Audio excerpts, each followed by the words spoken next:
ಮುದಗಲ್ ಪುರಸಭೆಯಲ್ಲಿ ಸೂಕ್ತ ಕಾಲದಲ್ಲಿ ಖಾತಾ ಮೊಟೇಷನ್ ಅರ್ಜಿ ಆಗುತ್ತಿಲ್ಲ. ಸಂತೋಷ್ ಕಟ್ಟಿಮನಿ. ಪುರಸಭೆಗೆ ಕೂಲಿ ಕಾರ್ಮಿಕರು, ವ್ಯಾಪಾರಿಗಳು ಹಾಗೂ ಬೇರೆ ಬೇರೆ ವರ್ಗದ ಜನರು ತಮ್ಮ ಕೆಲಸ ಕಾರ್ಯ ಬಿಟ್ಟು ಬರುತ್ತಾರೆ. ಸಾರ್ವಜನಿಕರನ್ನ ತಿಂಗಳುಗಟ್ಟಲೆ ಅಲ್ದಾಡಿಸುತ್ತಾರೆ. ಸೂಕ್ತ ಕಾಲದಲ್ಲಿ ಅರ್ಜಿಗಳ ವಿಲೇವಾರಿ ಆಗುತ್ತಿಲ್ಲ ಎಂದು ಸಂತೋಷ್ ಕಟ್ಟಿಮನಿ ಆರೋಪ ಮಾಡಿದ್ದಾರೆ. ಹೌದು, ಮುದಗಲ್ ಪುರಸಭೆ ಕಚೇರಿಯಲ್ಲಿ ಅವ್ಯವಸ್ಥೆ ಮನೆ ಮಾಡಿದೆ. ನಿತ್ಯ ನೂರಾರು ಜನ ಈ ಆಸ್ತಿ ವರ್ಗಾವಣೆ, ಖಾತೆ ಬದಲಾವಣೆ ಸೇರಿದಂತೆ ಇನ್ನಿತರ ಕೆಲಸಗಳಿಗಾಗಿ ಪುರಸಭೆ ಕಚೇರಿಗೆ ಭೇಟಿ ನೀಡುತ್ತಾರೆ. ಆದರೆ ಸೂಕ್ತ ಕಾಲದಲ್ಲಿ ಮಾತ್ರ ಅರ್ಜಿಗಳ ವಿಲೇವಾರಿ ಆಗುತ್ತಿಲ್ಲ. ಕಚೇರಿ ಅಲೆದಾಟ ತಪ್ಪುತ್ತಿಲ್ಲ. ಕಾರ್ಯಾಲಯ ಅಧಿಕಾರಿಗಳು ನಿಗದಿತ ಸಮಯದ ಪ್ರಕಾರ ಅರ್ಜಿ ಪಡೆದ ಕೂಡಲೇ ಆನ್ಲೈನ್ ಸ್ವೀಕೃತಿ ನೀಡಬೇಕು. ಆದರೆ ಪುರಸಭೆ ಅಧಿಕಾರಿಗಳು ಸಾರ್ವಜನಿಕರ ಅರ್ಜಿಗೆ ಸ್ವೀಕೃತಿಯನ್ನ ನೀಡುತ್ತಿಲ್ಲ. ಹಣ ಕೊಟ್ಟರೆ ಮಾತ್ರ ಅರ್ಜಿ ವಿಲೇವಾರಿ ಆಗುತ್ತವೆ ಎಂಬ ಆರೋಪಗಳು ಕೇಳಿಬರುತ್ತಿವೆ. ಹಣ ನೀಡದಿದ್ದರೆ ಅರ್ಜಿಗಳನ್ನು ಬೇಕಂತಲೇ ವಿಳಂಬ ಮಾಡುತ್ತಿದ್ದಾರೆ. ಅರ್ಜಿ ವಿಳಂಬವಾದರೆ ಸಾರ್ವಜನಿಕರೇ ಹಣ ನೀಡುತ್ತಾರೆ ಎಂಬುದು ಮುದಗಲ್ ಪುರಸಭೆ ಅಧಿಕಾರಿಗಳ ವ್ಯವಸ್ಥಿತ ಯೋಜನೆ ಮತ್ತು ಯೋಚನೆಯಾಗಿದೆ. ಹಣ ನೀಡದೇ ಇದ್ದರೆ ಅವರಿಗೆ ಬೇಕಾದಾಗ ಅರ್ಜಿ ವಿಲೇವಾರಿ ಮಾಡುತ್ತಿದ್ದಾರೆ.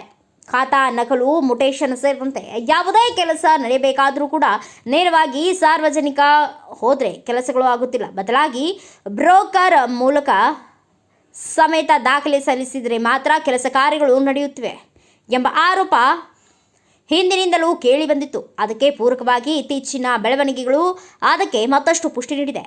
ಅಸಲಿಗೆ ಮುದಗಲ್ ಪುರಸಭೆ ಕೂಡ ಅಧಿಕಾರ ವರ್ಗ ಮಾತ್ರ ಸಾರ್ವಜನಿಕರ ಕಿಸೆ ನೋಡಿಯೇ ಕೆಲಸ ಮಾಡುತ್ತಿದ್ದಾರೆ ಎಂಬ ಸದ್ದು ಮಾಡುತ್ತದೆ.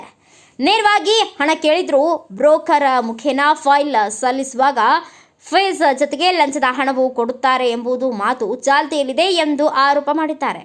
ಮುದಗಲ್ ಪುರಸಭೆಯಲ್ಲಿ ಸಿಬ್ಬಂದಿಗಳು ಮೇನಾಗಿ ಹೇಳ್ಬೇಕಂತಂದರೆ ಕರೆಕ್ಟ್ ಟೈಮಿಗೆ ಯಾರಿಗೂ ಕರೆಕ್ಟಾಗಿ ಬರೋಂಗಿಲ್ಲ. ಈಗ ಕರ್ನಾಟಕ ಸರ್ಕಾರ CS ಆದೇಶಿದ್ರು ಸಹಿತ 10ವರೆಗೆಲ್ಲ ಲಾಗಿನ್ ಆಗಿರ್ಬೇಕಂದ್ರೆ ಸಹಿತ ಇವರು 11 ಗಂಟೆ 11:10 ಇಷ್ಟಕ್ಕೆಲ್ಲ ಬರ್ತಾಯಿದ್ದಾರೆ. ಮೇಲಾಗಿ ಹೇಳ್ಬೇಕಂದ್ರೆ ನಮ್ಮದು ಈಗ ಇಲ್ಲಿ ಹೇಳೋರಿಲ್ಲ ಕೇಳೋರಿಲ್ಲ ಹಂಗಾಗ್ಬಿಟ್ಟಿದೆ. ಇಲ್ಲಿ ಈಗ ಅಧ್ಯಕ್ಷರ ಬಾಡಿ ಇದಾಗಿ ಈಗ ಅಧ್ಯಕ್ಷಂದು ಪ್ರೆಸಿಡೆಂಟು, ವೈಸ್ ಪ್ರೆಸಿಡೆಂಟ್ ಎಲ್ಲ ಆಗಿದೆ. ಬಟ್ ಇಲ್ಲಿ ಸ್ವಲ್ಪ ಒಂದು ಲೆಕ್ಕಕ್ಕೆ ಬಂದಿದೆ. ಈಗ ಚೀಫ್ ಆಫೀಸರ್ ಅಂತ ವಿಷಯಕ್ಕೆ ಬಂದಾಗ ಅವರು ಡೆಪ್ರೆಷನ್ದಲ್ಲಿದ್ದಾರೆ. ಆ್ಯಕ್ಚುಲಿ ಮೂಲ ಅವ್ರದ್ದು ವರ್ಕ್ ಮಸ್ಕೈಲಿ ಐತೆ ಸರಿ. ಈಗ ಇಲ್ಲಿ 3 ದಿವಸಕ್ಕೆ ಒಂದ್ಸಲ ಬರ್ತಾರೆ. ನಮಗೇನು ಅಷ್ಟು ಸಫಿಷಿಯೆಂಟ್ ಆಗಿಲ್ಲ. ಇಲ್ಲಿ ನಮ್ಮ ಕಾಯಮಾಗಿ CO ಬರ್ಬೇಕು, ಚೀಫ್ ಆಫೀಸರ್ ಬರ್ಬೇಕು, ಕೇರಿ ಅವರು ಸಪ್ರೇಟಾಗಿ ಇಲ್ಲಿ ಬರ್ಬೇಕು. ಇಲ್ಲಿ ಇನ್ನೂ ಖಾತನ ಕಳೆದು ಭಾಳ ವಿಳಂಬ ಆಗ್ತಿದೆ ಸರ್. ನಿಜವಾಗಲೂ ಭಾಳ ಬೇಜಾರಾಗ್ತಿದೆ ಸರ್. ಎಷ್ಟೋ ಜನ ನಾವು ಇವಾಗ ಖಾತಾ ನಕಲು ಸಿಗುತ್ತೆ, ನಮ್ಮ ಮೊಟೇಷನ್ ಸಿಗುತ್ತೆ, ನಾವು ಇದನ್ನು ಕಂದಾಯ ಕಟ್ಟಬೇಕಂತ ನಾವು ನಿರೀಕ್ಷೆ ಇಟ್ಕೊಂಡು ಬಂದಿರ್ತೀವಿ ಆಫೀಸ್ಗೆ. ಇಲ್ಲಿ ನಿರೀಕ್ಷೆ ನಮ್ಗೆ ಸತ್ಯ ಆಗುತ್ತೆ ಸರ್, ಸುಳ್ಳಾಗುತ್ತೆ ಸರ್. ಈಗ ಹೇಳ್ಬೇಕಂತಂದರೆ ಖಾತಾ ನಕಲು ಅವ್ರ ತಕ್ಕೈತಿ, ಇವ್ರ ತಕ್ಕೈತಿ, ಅವ್ರ ಹತ್ರ ಇಲ್ಲ, ಇವ್ರ ಹತ್ರ ಇಲ್ಲ, ಸಾಬ್ ಇಲ್ಲ, ಆಮೇಲೆ ನೆಟ್ ಇಲ್ಲ. ಅಂದರೆ ಆನ್ಲೈನಲ್ಲಿ ಇರೋಂಗಿಲ್ಲ, ಆನ್ಲೈನಲ್ಲಿ ಅಪ್ಡೇಟ್ ಆಗಿರೋಂಗಿಲ್ಲ. ಈ ಕಡೆ ಆಫ್ಲೈನ್ ಇಲ್ಲ ಅಂದಮೇಲೆ ಮತ್ತು 2 ತಿಂಗಳು 3 ತಿಂಗಳು ಏನು ಮಾಡಿದ್ದಾರೆ ನೀವೆಲ್ಲ?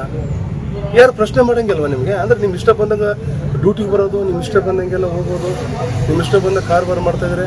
ಇದು ಫುಲ್ ಸ್ಟಾಪ್ ಹಾಕೋರು ಯಾರು? ನಾವು ಇದ್ರ ಬಗ್ಗೆ 2-3 ಸಲ ನಾವು ಪ್ರೆಸ್ ಮೀಟ್ ಮಾಡಿದ್ರು ಸಹಿತ ಯಾವುದು ಇವರು ಬಗ್ಗೆ ರೆಡಿ ಆಗ್ತಾಗಿಲ್ಲ. ಯಾರು ಇದು ತಲೆ ಕೆಡಿಸೋಣ ಇದು ಮಾಡ್ತಾಯಿಲ್ಲ ಅವರು. ಆದಷ್ಟು ಬೇಗನೆ ಕೆಲಸ ಮಾಡೋ ಒಂದು ವ್ಯವಸ್ಥೆ ತಡಿ ಸರ್. ಮೇನಾಗಿ ಹೇಳ್ಬೇಕಂದ್ರೆ ಇಲ್ಲಿ ಬ್ರೋಕರ್ಗಳ ಹಾವಳಿ ಜಾಸ್ತಿ ಇದೆ ಸರ್. ಈಗ ಮೆಂಬರ್ ಹಿಡ್ಕೊಂಡು ಬಂದರೆ ಮೆಂಬರ್ಗಳು ಪ್ರತಿಯೊಬ್ಬರು ಹೇಗಾಗಿಬಿಟ್ಟಿದ್ದಾರೆ ಅಂದರೆ ಅವ್ರದ್ದಾದಂಥ ಒಂದು ನಾವು ವಾರ್ಡ್ ಮೆಂಬರ್ ಇದೆ ಅನ್ನೋದು ಮರ್ತು ಬಿಟ್ಟರು ಸರ್. ಈಗ ಅವರು ಸಹಿತ ಮುನ್ಸಿಪಾಲಿಟಿ ಬಂದು ನಾನು ಮಾಡಿಸ್ಕೊಡ್ತು, ನೀನು ಮಾಡಿಸ್ಕೊಡ್ತಾ ಆ ಲೆಕ್ಕದಾಗ ಇದ್ಬಿಟ್ರು ಸರ್. ಈಗ ನಮ್ಮಂಥವ್ರು ಬಡವ್ರು ಏನು ಮಾಡ್ಬೇಕು ಸರ್ ಹೇಳಿ ನೋಡೋಣ? ಏನು ಮಾಡೋಕ್ಕೆ ಸಾಧ್ಯ ಹೇಳಿ ನೋಡೋಣ? ಡೈರೆಕ್ಟ್ರಿ ಅವ್ರ ಥ್ರೂ ಹೋದ್ರೆ ಬೇಗ ಕೆಲಸ ಆಗುತ್ತೆ. ಈಗ ಇಲ್ಲ ಅಂತಂದರೆ ಬ್ರೋಕರ್ ಥ್ರೂ ಹೋದರೆ ಒಂದು ರೇಟಿಂಗ್ ಸರ್, ಅದು ನಾನು ಮೆನ್ಷನ್ ಮಾಡೋಂಗಿಲ್ಲ ಸರ್. ಅದು ಯಾಕಂದರೆ ಅದು ಒಳಗಿನ ಗುಸು ಮಾತುಗಳು. ಇಷ್ಟು ಇವ್ರು ನಡ್ಕೊಂಡ್ರೆ ಇಷ್ಟು, ಅವ್ರು ನಡ್ಕೊಂಡ್ರೆ ಇಷ್ಟು ಒಂದು ಇವೆಲ್ಲ ನಮ್ಗೆ ಮಾಹಿತಿ ಬಂದಿದೆ ಸರ್. ನಮಗೆಲ್ಲ ಗೊತ್ತಿದೆ. ಅವರು ಏನೋ ನನಗೆ ಅವಶ್ಯಕತೆ ಇಲ್ಲ ಸರ್ ಹೇಳೋದು. ಇದ್ರೆ ಇಂಥ ತಮಗೆಲ್ಲ ತಿಳುವಳಿಕೆದು ವಿಚಾರ ಸರ್. ತಾವು ತಿಳುವಳಿಕೆ ಮಾಡ್ಕೊಂಡು ಅರ್ಥೈಸ್ಕೊಂಡು ಇದನ್ನು ಇಲ್ಲಿಗೆ ಫುಲ್ ಸ್ಟಾಪ್ ಮಾಡಿ ಆ್ಯಸ್ ಇಟ್ ಇಸ್ ಸೇಮ್ ಹೆಂಗೆ ಯಾವ ರೀತಿ ಕೆಲಸ ಮಾಡಬೇಕು.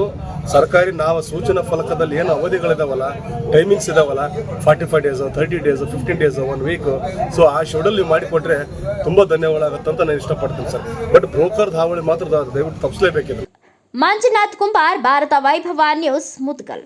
Thanks for watching Read, Discuss and Debate with editor Dr. Yan Prashant Rao. Wanted reporters in print, digital and visual media for Bharat Vaibhav Daily Newspaper, BV News 5 Channel and BV Fast Web News from all the talukas of Karnataka, Goa and Maharashtra. If interested, send your resume to 9019229369